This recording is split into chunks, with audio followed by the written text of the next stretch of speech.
એક સાધકે મને ચિઠ્ઠીમાં લખ્યું કે વડીલો વ્યવસ્થિત આ પ્રકરણમાં વ્યવસ્થિત વર્તતા નથી. મેં એ સાધકને તરત જ ચિઠ્ઠીમાં લખી નાખ્યો, વડીલો વર્તે કે ન વર્તે એ અપેક્ષા તારે રાખવાની જરૂર નથી. તારે એટલી જ ફરજ છે કે આ રીતે વર્તે તો સારું છે, તો વાતાવરણ સરસ સુંદર થાય. પણ વડીલોએ આમ વર્તવું જોઈએ એવો સંકલ્પ ઉઠાવવાની જરૂર નથી. અપેક્ષાની ભાવ એ લોકો પાસે રાખવાની જરૂર નથી. તારે એટલું જ જણાવવાની જરૂર છે કે આવું જો આશ્રમમાં વાતાવરણ હોય તો સરસ વાતાવરણ આત્મીયતાનું જામે. જ્યારે આપણે પોતાની જ દાઢી ઓલવવા આવ્યા છીએ ત્યારે બીજાની પાસે આપણે અપેક્ષાઓ કેવી રીતે રાખી શકીએ? અપેક્ષા બે વસ્તુનું પોષણ કરે, દેહભાવ, દેહાભિમાન. અપેક્ષાનો બીજો અર્થ જ દેહભાવ ને દેહાભિમાન. જમવા બેઠા છે,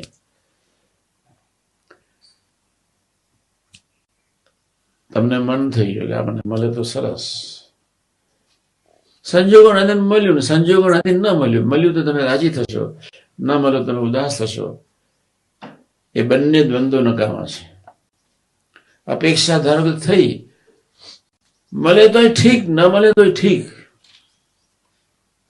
એને અપેક્ષા ને આવે તરસ ભાવ કહેવાય. અમે જમવા બેઠા હતા અને જે સ્વામિનારાયણ એક જણને વસ્તુ ફરી મળી નહીં, ઉભો થઈ ગયો, ગોચિયામાંથી લઈ આવ્યો. એટલે મેં એને ધીમે ધીમે કહ્યું કે યોગી મહારાજના લાઈફનો વિચાર કર્યો? પોતાની થ્રુઆઉટ લાઈફ જિંદગીમાં એકટાના વર્ષમાં 100 ઉપવાસ, રાત્રે જમવાનું નહીં, તમને વહેલું મોડું મળે ન મળે, થોડા ડૂબો. ગોંડલના પ્રસંગની વાત કરું છું. સાધક સ્વરૂપ મળ્યા પછી પણ બાળક બુદ્ધિની જેમ જ નરી બાળક બુદ્ધિથી વર્તે, નરી ક્ષુદ્રતાથી વર્તે, ધ્યેયહીન વર્તે. શું કરવા આવ્યા છે, શું થઈ રહ્યું છે ખ્યાલ જ ના હોય એવા પ્રકૃતિને આધીન વર્ત્યા કરે છે. આપણને ખ્યાલ જ નથી હોતો કે આપણે પ્રકૃતિને આધીન વર્તીએ છીએ. ગુણાદાસની વાતમાં એટલે લખી નાખ્યું, જીવ પ્રાણી માત્ર પ્રકૃતિને આધીન બોલે છે, ચાલે છે, ખાય છે, પીવે છે, ક્રિયા કરે છે. એ બદલવાનું છે. મોસ્ટ ઇમ્પોર્ટન્ટ વાત એ છે કે તમારી અપેક્ષાઓ પૂરી ન થઈ તો તમારે બે વસ્તુનું ધ્યાન રાખવાનું છે. તમારે કોઈનો અભાવ ન હોવો જોઈએ અને તમારી વૃત્તિ કોઈના આધારે ન થવી જોઈએ. સમજાવો છો? મને મારા મિત્ર પાસે અપેક્ષા હતી કે આવો વર્તવો જોઈએ. યોગી મહારાજ એવું ભવ્ય સ્વરૂપ બેઠો હતો અને હું ટપાલ લખતો હતો. પેલી દીકરી જોડે વાત કરતો હતો, 10 મિનિટથી 20 મિનિટથી. બાપા બેઠા છે ને 20 મિનિટ ત્યાં ટાઈમ કાઢવાની જરૂર હતી.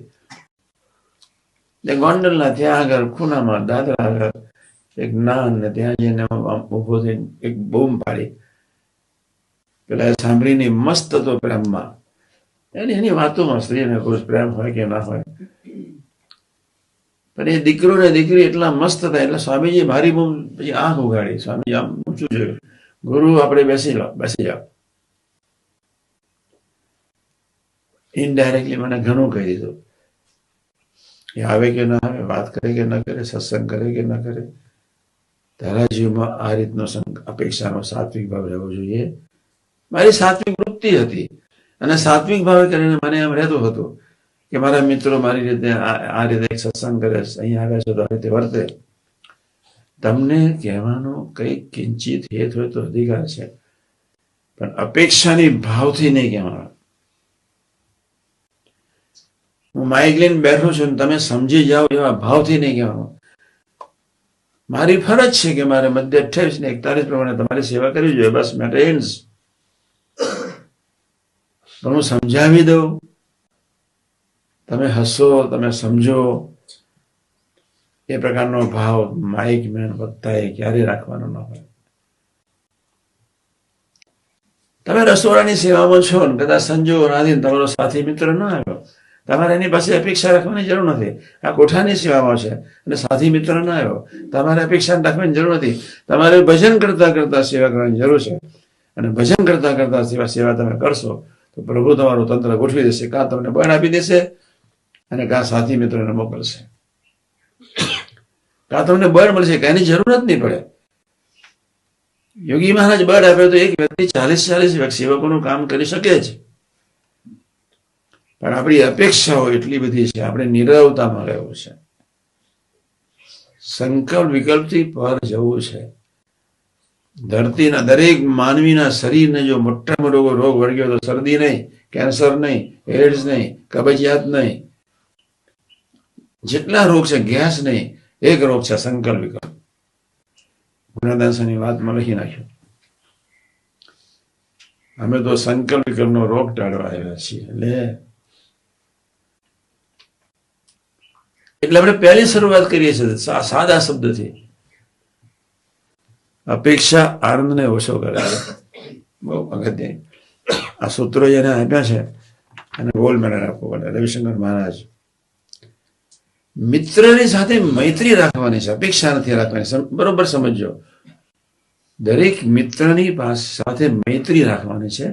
સંબંધ દ્વારા છે એટલે મારા છે એમ માનવાનું છે.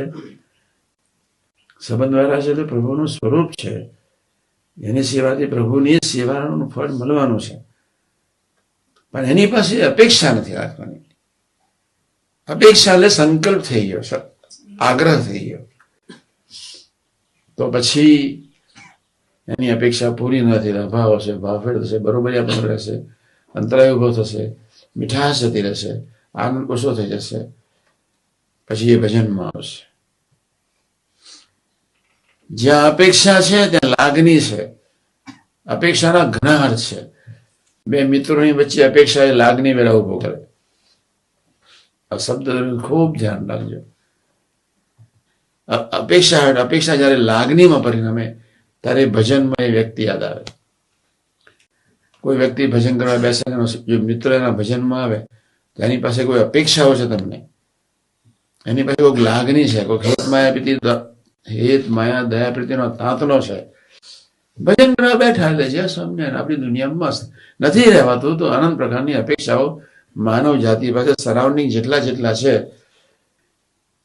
એ વ્યક્તિને જોઈને આનંદ થઈ જાય. આપણા માટે પાપરૂપ છે.